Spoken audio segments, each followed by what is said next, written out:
L'histoire commence ici. Alors ici, j'ai la chance de pouvoir annoncer une bonne nouvelle. Donc la personne qui habite ici vient d'hériter d'une grosse somme et elle n'est pas au courant.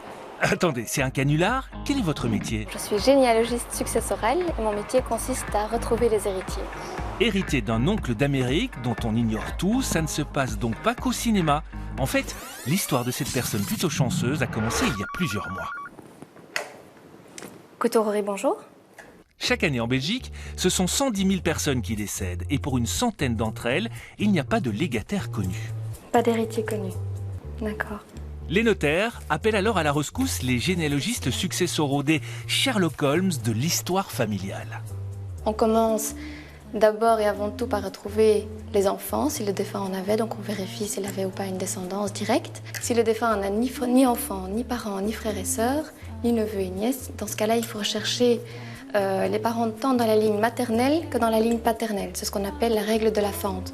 Le principe de la fente a pour but de répartir équitablement la succession entre les deux branches familiales. On divise alors par moitié la succession entre les héritiers de la branche maternelle et ceux de la branche paternelle. Et ce n'est qu'à l'intérieur de chaque branche que l'on répartit l'héritage. Mais avant de répartir, il faut commencer l'enquête. On prend l'acte de décès et on va tout de suite commencer par établir l'arbre généalogique. Donc ici, nous avons reçu l'acte de décès du notaire. On reprend notre beau papier musical. Du papier musical? Il nous permet d'indiquer toutes les informations qu'on souhaite par ligne, donc ça reste très clair, fluide, et que du coup tous les héritiers qui sont de la même génération se trouvent exactement sur la même ligne. C'est parti pour la recherche sur le terrain. Nathalie a rassemblé les premiers éléments et elle emmène en renfort Fabrice, son généalogiste. Direction les archives de Bruxelles.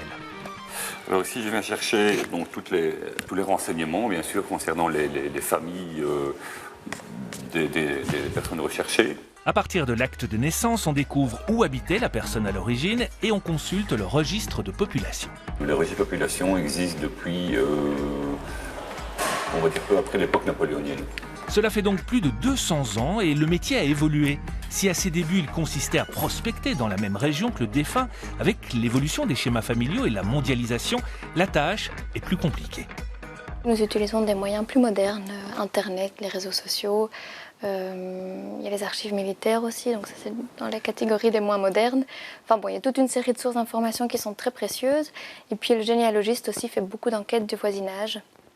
Ça lui permet parfois de retomber encore plus facilement sur ses pattes et d'avoir accès à des informations très utiles pour la suite de l'enquête. Et il ne sait jamais qui il va dénicher. Enfant adultérin, ex-conjoint secret, héritier à l'étranger. En tout cas, tout est invariablement écrit sur le papier à musique.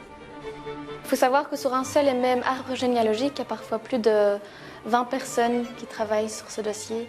Donc c'est un réel travail de fourmi. Et sur un tel arbre, ce sont des noms mais aussi des vies de famille qui défilent. Nous rentrons vraiment dans la vie des gens, dans les secrets de famille.